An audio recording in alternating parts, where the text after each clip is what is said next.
Hello everyone, welcome to Learn with Yasmin. আজিৰ ভিডিঅ'ত আমি পঢ়িম ক্লাছ 12 বায়োলজিৰ চেপ্টাৰ 3 মানৱ প্ৰজননৰ নিষেচন তাৰপিছত লিংগ নিৰ্ধাৰণ এইবোৰ হৈ গৈছে। আজি আমি পঢ়িম আৰোপণৰ বিষয়। আৰোপণ নিষেচনৰ পিছৰ যেটো স্টেপ হেতু হৈছে কি আৰোপণ মানে কি নিষেচনৰ পিছত কিহৰ সৃষ্টি হয় নিষেচনৰ পিছত এটা যোজন কোষৰ সৃষ্টি হয় যেটো যোজন কোষৰ সংখ্যা এটা থাকে আৰু ক্ৰমজমৰ সংখ্যা দ্বিগুণাত্মক থাকে টুৱাইস n সংখ্যক ক্ৰমজম আৰু এটা কোষেৰে যোজন কোষৰ সৃষ্টি হয় নিষেচনৰ পিছত আৰু এই যোজন কোষটোৰ সৃষ্টি হয় যেটো ডিম্ববাহী নলী বা ফেলোপিয়ান নলীৰ যেটো এম্পুলা আছে এম্পুলাত গৈ পেলাই শুক্ৰাণু আৰু ডিম্বাণুৰ মিলন হয় মিলনৰ ফলত যোজন কোষৰ ইয়াতে সৃষ্টি হয় এতিয়া এই যোজন কোষটোৰ লাহে লাহে কোষ বিভাজন হৈ পেলাই ই কলৈ গুচি যায় ই জৰায়ুলৈ গুচি যায় এই জৰায়ুৰ লগত যেতিয়া যোজন কোষটো লাগি ধৰে ফিক্সড হৈ যায় জৰায়ুত তেতিয়া তাক আৰোপণ হোৱা বুলি কোৱা হয় আৰু নিষেচনৰ পৰা আৰোপণ হোৱালৈকে যোজন কোষটোৱে এৰাউণ্ড 1 উইক সময় লয় 7-8 দিন সময় লৈ পেলাই ই কি কৰে যেটো জৰায়ুৰ এন্ডোমেট্ৰিয়াম তৰপ আছে এন্ডোমেট্ৰিয়াম তৰপটোৰ সৈতে লগ লাগি যায় এতিয়া চোৱা কি হয় ইয়াতে আছে কি সাপোজ এইটো হৈছে ফেলোপিয়ান টিউব ডিম্ববাহী নলী ইয়াতে আছে ডিম্বাশয় ইয়াতে কি হয় পোনপ্ৰথমতে যোজন কোষটোৰ সৃষ্টি হয় শুক্ৰাণু আৰু ডিম্বাণুৰ মিলন হয় ইয়াতে আৰু যোজন কোষটোত কোষৰ সংখ্যা থাকে কেইটা এটা কোষ থকা থাকে সো এইটো এটা কোষ থকা যেটো যোজন কোষ আছে যোজন কোষটোৰ এতিয়া কি হয় বাৰম্বাৰ মাইটোসিস বিভাজন হয় মাইটোসিস বিভাজনত কোষৰ সংখ্যা বাঢ়ি যায় কিন্তু ক্ৰমজমৰ সংখ্যা একে থাকে ইয়াতে টুৱাইস n সংখ্যক ক্ৰমজম আছে টুৱাইস n সংখ্যকে থাকিব কাৰণ ইয়াতে কি হৈ আছে মাইটোটিক বিভাজন হৈ আছে সো মাইটোটিক বিভাজন হৈ পেলাই কোষৰ সংখ্যা বাঢ়ি গৈ থাকে যেনেকুৱা প্ৰথমতে যোজন কোষটো আছিল কি এটা কোষ ইয়াতে আছিল কি এটা কোষ তাৰপিছত এটাৰ পৰা হ'ব দুটা কোষ দুটাৰ পৰা চাৰিটাৰ পৰা কেইটা কোষৰ সৃষ্টি হয় চাৰিটাৰ পৰা এনেদৰে 8টা কোষৰ সৃষ্টি হয় 8টা কোষৰ পৰা 16টা কোষৰ সৃষ্টি হয় আৰু যেতিয়া 16টা কোষৰ সৃষ্টি হয় এই 16টা কোষৰ অৱস্থাটো কোৱা হয় কি ব্লাষ্টমিয়াৰ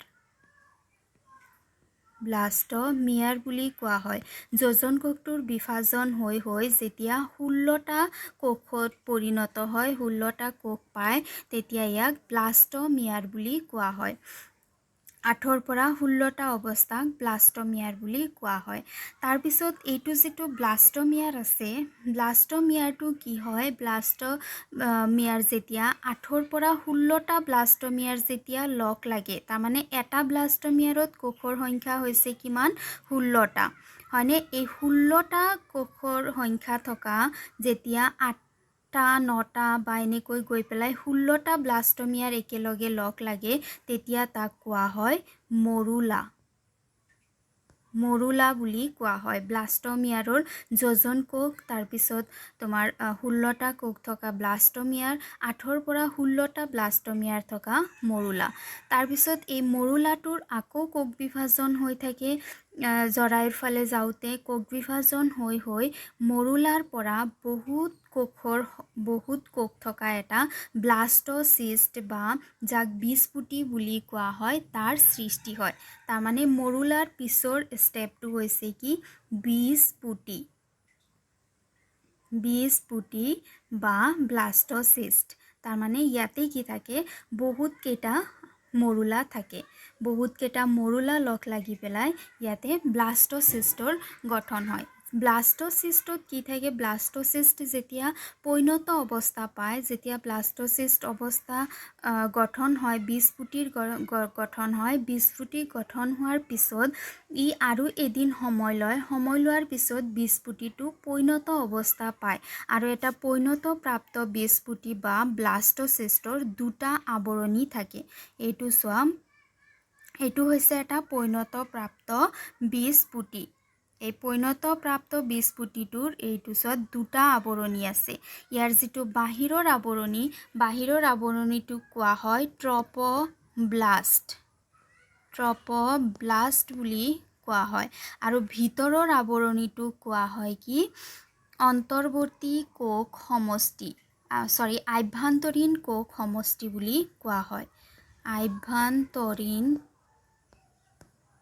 কোষ সমষ্টি, তাৰমানে বাহিৰৰ লেয়াৰটো হৈছে কি ট্ৰপ'ব্লাষ্ট আৰু ভিতৰত যিবোৰ কোষ থাকে তাক কোৱা হয় আভ্যন্তৰীণ কোষ সমষ্টি। সো যেতিয়া ব্লাষ্ট'চিষ্ট অৱস্থা পায় তেতিয়া তাৰমানে কোষটো স্পষ্ট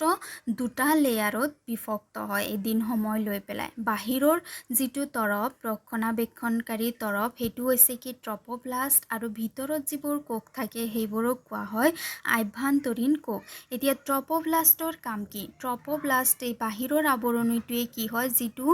জৰায়ু থাকে জৰায়ুৰ এণ্ডোমেটেৰিয়ামৰ সৈতে লগ লাগি যায় আৰু এই ভিতৰৰ যিটো কোষ থাকে আভ্যন্তৰীণ কোষবোৰে লাহে লাহে ভ্ৰূণলৈ ৰূপান্তৰিত হয়। বুজি পাইছানে? যিটো বাহিৰৰ তৰফ সেইটো গৈ পেলাই এণ্ডোমেটেৰিয়ামৰ সৈতে লগ লাগে আৰু ভিতৰৰ যিবোৰ কোষ থাকে আভ্যন্তৰীণ কোষ সেইবোৰ লাহে লাহে ভ্ৰূণলৈ ৰূপান্তৰিত হয়। এইটো চিত্ৰ চোৱা, এইটো চিত্ৰত তোমাৰ একেবাৰে নিষেচনৰ পৰা আৰম্ভ কৰি আৰোপণলৈকে আছে। প্ৰথমতে এইটো চোৱা, এইটো হৈছে কি ডিম্বাণু আৰু এইবোৰ হৈছে শুক্ৰাণু। ডিম্বাণু আৰু শুক্ৰাণুৰ মিলন হৈছে, মিলন হৈ পেলাই কি হয় যোজন কোষৰ সৃষ্টি হয়। এইটো হৈছে কি যোজন কোষ। যোজন কোষটোৰ কোষ বিভাজন হয় এটা কোষৰ পৰা দুটা কোষ, দুটাৰ পৰা চাৰিটা, চাৰিটাৰ পৰা আঠটা কোষৰ সৃষ্টি হয়। যেতিয়া আঠটা কোষৰ সৃষ্টি হয় তাক মৰুলা বুলি কোৱা হয় আৰু মৰুলাৰ পৰা কিহৰ সৃষ্টি হয় ব্লাষ্ট'চিষ্টৰ সৃষ্টি হয়। মৰুলাৰ কোষ বিভাজন হৈ তাৰ পৰা ব্লাষ্ট'চিষ্টৰ সৃষ্টি হয়। এতিয়া চোৱা যোজন কোষটোৱে কেনেদৰে গৈ পেলাই জৰায়ুত আৰোপণ কৰে। এইটো হৈছে কি প্ৰথমতে এইটো অংশক কি বুলি কোৱা হয় এম্পুলা বুলি কোৱা হয়। এই এম্পুলা অংশত কি হয় যিটো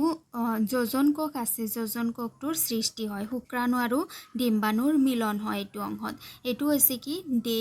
1, যেদিনা নিষেচন হ'ল নিষেচনৰ প্ৰথমটো দিন ডে 1ত কি হৈছে ইয়াতে নিষেচন হৈছে। এইটো হৈছে কি যোজন কোষ, এটা কোষ থকা যোজন কোষ। তাৰপিছত ইয়াতে আহি পেলাই ইয়াতে দুটা কোষৰ সৃষ্টি হ'ব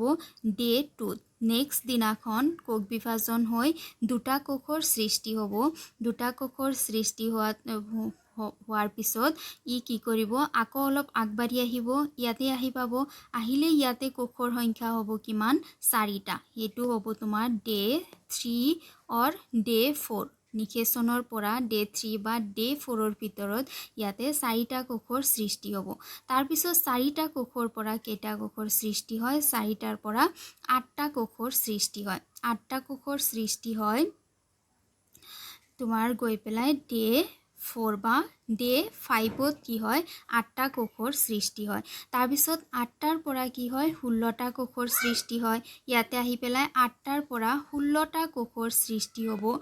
তাৰপিছত এই 8টাৰ পৰা 16টা কোষে লাহে লাহে কিহৰ সৃষ্টি কৰিব মৰুলাৰ সৃষ্টি কৰিব। তাৰমানে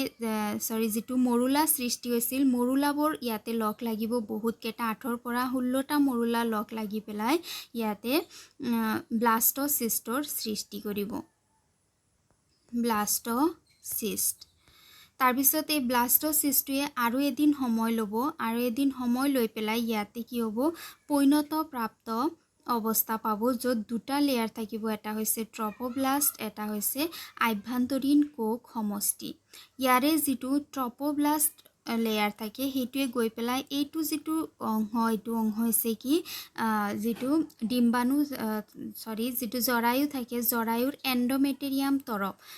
এই ট্ৰপ'ব্লাষ্টটোৱে এণ্ডোমেটেৰিয়ামৰ সৈতে লগ লাগিব আৰু ভিতৰৰ কোষবোৰে ভ্ৰূণৰ সৃষ্টি কৰিব। এনেদৰে কি হয়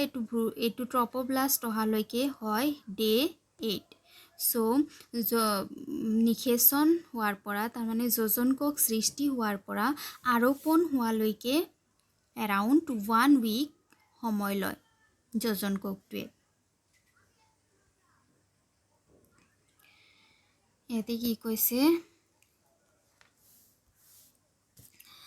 যোজন কোষটো অন্তৰ্বাহী নলীৰ যোজকৰ মাজেদি জৰায়ুৰ ফালে গতি কৰে যেটো যোজন কোষ হয় যোজন কোষটো অন্তৰ্বাহী নলী তাৰ মানে কি যেটো ফেলোপিয়ান টিউব আছে যেটো ডিম্ববাহী নলী আছে হেতুৰ মাজেৰে জৰায়ুৰ ফালে গতি কৰি থকাৰ সময়ত ইয়াৰ কি হয় বাৰম্বাৰ মাইটোসিস কোষ বিভাজন হয় আৰু এনে বিভাজনক বিদলন বুলি কোৱা হয় যেতিয়া বাৰম্বাৰ যোজন কোষৰ মাইটোসিস বিভাজন হয় তেতিয়া তাক বিদলন বুলি কোৱা হয় বিদলনৰ দ্বাৰা কি হয় ক্ৰমে 2টা 4টা 8টা 16টা কোষৰ সৃষ্টি হয় যাক ব্লাষ্টমিয়াৰ বুলি কোৱা হয় আৰু 8ৰ পৰা 16টা ব্লাষ্টমিয়াৰ লগ লাগে যাক মৰুলা বুলি কোৱা হয়